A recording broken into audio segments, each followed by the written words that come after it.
commencer par une boutique. Chez nous, Lausanne, nous, c'est le grand marché. Les boutiques s'appellent Bigamo. La boutique, j'en ai vu une sur la rue 29, c'est génial. Le prix que nous allons pratiquer, là, on ne l'apprend pas, on n'a pas su, c'est dans tous. Ce secteur existe déjà au niveau du commerce digital, donc nous allons simplement nous aligner là-dessus. Alors, ce que nous introduisons, c'est le prix prioritaire ou solidaire. C'est-à-dire, le commerce équitable concerne vraiment cet enjeu qui fait partie des objectifs du millénaire de lutter contre la pauvreté, les échanges nord-sud en particulier. Le prix prioritaire, le prix solidaire a ceci en plus, c'est que beaucoup d'entre nous qui voyons des cataclysmes, des malheurs autour du globe, on est là devant notre télévision, un peu comme les gamers, on est isolé, qu'est-ce que je peux faire? Et bien voilà ici une alternative en plus. Vous pouvez acheter les produits de ces personnes, que ce soit en Syrie, que ce soit au Congo, parce que le système, vous allez voir, le modèle n'est pas du tout qualitatif, mais je pars d'où je peux maîtriser, avoir une certaine maîtrise dans mon pays. Ce prix prioritaire, on accepte de payer plus cher. Déjà, évidemment, on paye plus cher, mais là, en fait, on paye 2 fois plus cher. On sait que c'est de l'argent que j'aurais de toute façon donné si je le pouvais, mais en échange, la personne a dit non, je ne veux pas trop de charité, je voulais donner un échange. Ah, ok, bah, voilà. C'est le prix prioritaire, le prix solidaire, c'est vraiment le nœud gordien de tout le système. Aujourd'hui, nous faisons connaître au niveau des conférences, des events, je vous laisse découvrir les réseaux sociaux, mais pour que ce modèle puisse démarrer, ce qui est important, parce que moi je suis historiographe, et c'est vraiment la faiblesse, ça démarrera plus ou moins vite qu'il y a des parrains connus. J'ai pensé au docteur Mukwege, que je connais personnellement, il aurait pu être là. Malheureusement, je viens de recevoir un SMS. Non, il n'est pas en Belgique, je vous rassure. Il ne va pas apparaître comme le Père Noël. Et d'autres personnalités également, que ce soit du monde du spectacle, du monde culturel, du monde même politique. Bertin Lampade aussi. Oui, je vais recevoir un SMS. Je sais, n'inquiète pas. Peu importe. Donc ces gens-là sont prêts, la thématique, elle touche tout le monde. Et au jour d'aujourd'hui, il n'y a aucune raison que, par exemple, l'hôpital Panzi ou son bras droit, qui se trouve malheureusement avec un problème de santé qui ne sait pas qui n'est pas. Donc le problème qu'on voulait déjà, c'est l'absentéisme.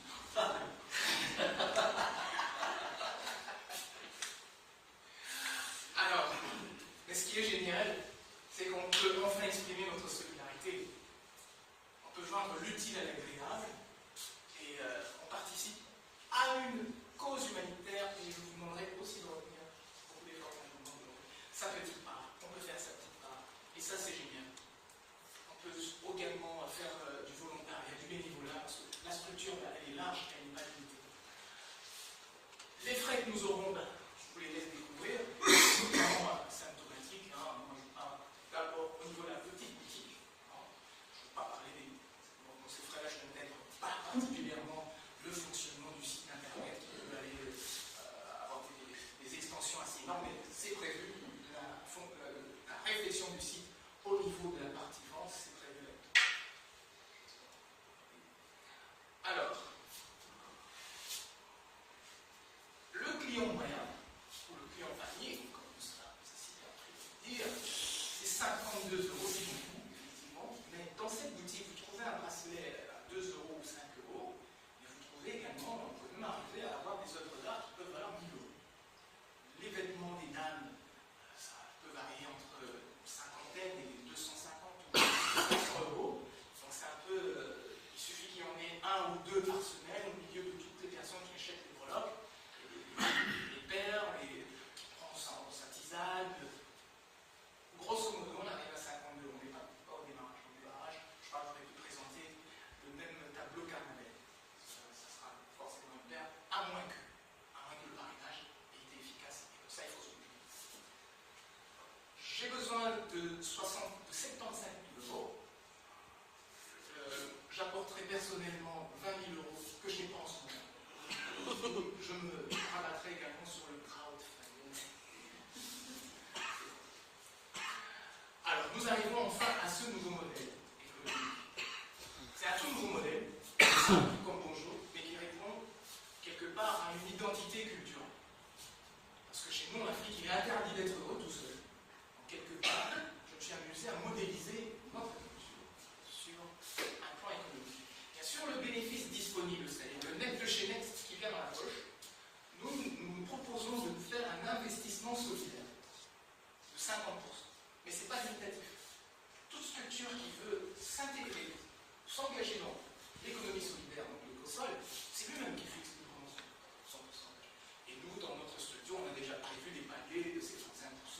selon la gravité, même une vallée de 100%, donc carrément. Et ce qui reste, c'est le fameux bénéfice solidaire. Et c'est ça les forces. Bon, les forces, je vous les laisse également découvrir, mais au-delà du modèle de l'économie humanitaire, c'est-à-dire l'économie du cœur, nous pouvons, ce système ne fonctionne que s'il y a une transparence. Que les gens puissent avoir un minimum de contrôle. Alors, avec le site, on va créer le Zando social, c'est le nouveau fait Facebook de ceux qui font un petit cœur, et qui veulent entre eux avoir justement ce lien, tiens, là, on peut faire ceci, cela. Ça prendra pas, mais c'est dans le programme. La grosse faiblesse, c'est au niveau de la logistique. Parce que, grâce à Jean-Christophe, on a tout de suite mis le doigt là où ça faisait mal, et il a fait son diagnostic. Je suis sorti de là totalement défait, mais tu n'as rien. Sans le processus logistique, il n'a rien dit, rien. Et dès que je l'ai quitté, plutôt d'aller sur Internet, j'ai été en physique, in situ, chez un logisticien, KPM pour ne pas le citer, et lui demander mais combien ça va me coûter. Donc, je suis reparti avec la fiche, on a discuté une heure. Et le gros problème, c'est pas entre Kinshasa et Bruxelles, c'est entre Bukavu ou Goma et Kinshasa. Et se posera là un problème éthique. Parce que le docteur Mukwege, quand lui rentre à Kinshasa, à Bukavu, il ne passe pas par Kinshasa, il s'arrête à Bujumbura, qui est le Burundi. Et là, il se pose un problème éthique. Parce que la population avec laquelle les peuples de l'Est ont un problème, ils disent qu'ils viennent de ces pays-là. On verra comment ça se met en place. On peut également parler de l'action mondiale qui peut en résulter comme opportunité et surtout de rendre le modèle viral. En ce qui nous concerne, la menace est bien. Forcément, c'est non seulement qu'on se fasse phagocyter, mais que ce soit des petits hurluberlus qui aiment l'argent facile, qui viennent un petit peu en margoulin, voilà, je vous propose exactement la même chose et qui détournent les fonds et on se retrouve avec des scandales de corruption et autres. Donc ça, on en est fort conscient. Alors, qu'est-ce qu'on peut espérer pour demain? Bien, avec des bénéfices, on peut faire de la microfinance, aider les gens. Parce que c'est très difficile, hein, en tant qu'économiste, je le sais, là, c'est énormément de colonnes. Vous trouvez des crédits pour des montants qui vont au-delà de 50 000 euros. Vous allez voir des fondations comme NG ou même Pamiga qui sont des banques de finances spécialisées. C'est difficile, à partir de là, de recevoir une structure de microcrédit. Ça existe, c'est difficile. Donc là, on va le faire. Quand on leur demande 5 000 euros, non, vous devez demander 50 000 euros, là, on peut vous suivre. Or, les Africains ont des besoins, parfois même de 500 euros, et nous font des miracles. Les projets que l'on trouve sur place, parce que l'objectif premier, c'est que ces personnes qui modestement nous apportons une petite aide simplement pour présenter leurs produits, avec le bénéfice déjà qui correspond à l'économie prioritaire, donc à un prix prioritaire, les bénéfices que notre structure et les structures qui nous accompagneront dégageront, à réinvestir dans le social prioritairement de ces gens, imaginez en Syrie, qui a beaucoup à reconstruire, on va réinvestir prioritairement dans les infrastructures urgentes. Ici, par exemple, les pompes à eau et autres, je vous laisse imaginer tout ce qu'il y a la possibilité de faire dans ce secteur. On peut même arriver jusqu'au marinage, vous voyez qu'il y a effectivement beaucoup à faire. Il y a tout à développer en Afrique. Je ne vais pas vous passer toutes les diapositives, mais on est positif. Alors, le système, le modèle n'est pas du tout limitatif. Je vous parle d'un nouveau modèle économique. C'est vraiment le cas. Partout sur Terre, il y aura tremblement de terre, guerre, viol comme arme de guerre, peu importe. Là où il y a un déséquilibre majeur qui nécessite une solidarité, surtout on est dans cette ère d'économie de partage, et que ce mot partage a de plus en plus de sens. C'est vraiment un des termes qui est le moins galvaudé en ce jour. On parle d'ubérisation plutôt, mais les gens ont un cœur de partager. On est fatigué de ce monde grégaire, comme on dit, où chacun est individualisé. Les gens, je sens, enfin, tout le monde le voit, qu'on est un petit peu fatigué de ça. Et c'est pas limitatif du tout. Il y a de la misère partout, il faut intervenir partout. Alors, le plan d'action direct pour les sols en ce qui me concerne. Contacter Banzi, c'est fait. Ils devaient être là, ils sont pas là. Ensuite, le comptable, il s'appelle Maurice. Il aurait pu s'asseoir peut-être. Il n'est pas là. Puis, bon, des personnes avec lesquelles je suis déjà en contact, les ONG à Goma. Bon, moi, j'ai choisi Smart BE et surtout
chose quand en 2002, avec le groupe RISC, où j'étais directeur, c'est une structure française, on lançait les télésauvegardes sécurisées, bunkérisées, cryptées, donc ça faisait peur à tout le monde, on n'y croyait pas. En 2002, on avait du mal à décoller. J'ai dit à mon patron français, M. Fornas, moi je vais aller voir une grosse structure. J'ai commencé par les petites communes, c'est claquer la porte. Un jour, je vais attendre, je plus mon quartier. Et il y a M. Van der Hassel, que je vous demande de saluer, dans notre structure, elle a été la première commune à avoir les backups sécurisés. Nous avons posé nos 2 signatures, et depuis lors, tout le monde parle du cloud computing. C'est une création française, mais ils ne savent pas le vendre. Moi, j'ai bien monté la commune, d'où mon rapport de cœur avec cette commune. Du jour au lendemain, je me suis installé avec. Alors, moi, si ça ne marche pas,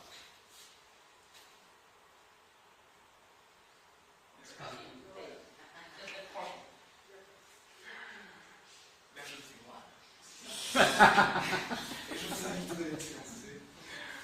Alors, bien entendu, ce programme, ce projet est protégé et nous espérons simplement qu'il ait une action virale. Je vais me permettre de vous inviter par cette économie solidaire à vous raconter une toute petite histoire que ma mère avait l'habitude de me raconter quand j'étais encore tout petit enfant. On nous parle du kookaburra. Moi j'aime ce mot parce qu'il chante. Moi, ma mère me parle de c'est génial. C'est le colibri. Et je pense que tout le monde connaît la légende du colibri. Il y a le feu dans la forêt, dans la savane. Et l'aigle puissant, majestueux, il fond dans l'azur et regarde ce petit kookaburra qui fait des va-et-vient vers de la rivière. Il prend de l'eau avec son petit bec et il va mettre sur le feu. Il fait ce va-et-vient insignifiant, encore et encore. L'aigle interpellé descend. Il dit, mon ami, à quoi tu joues là? Le kookaburra. Qui vient? Qui va? Qui vient? Et je fais ma part. Je fais ma petite part. C'est tout le mal que je vous souhaite. Que chacun puisse faire sa petite part. Et redonner un peu d'espoir. C'est vraiment ce pourquoi je pense que nous sommes tous des êtres humains. Ce que nous espérons, c'est ça. Remettre du sourire avec ceux qui ont été malmenés.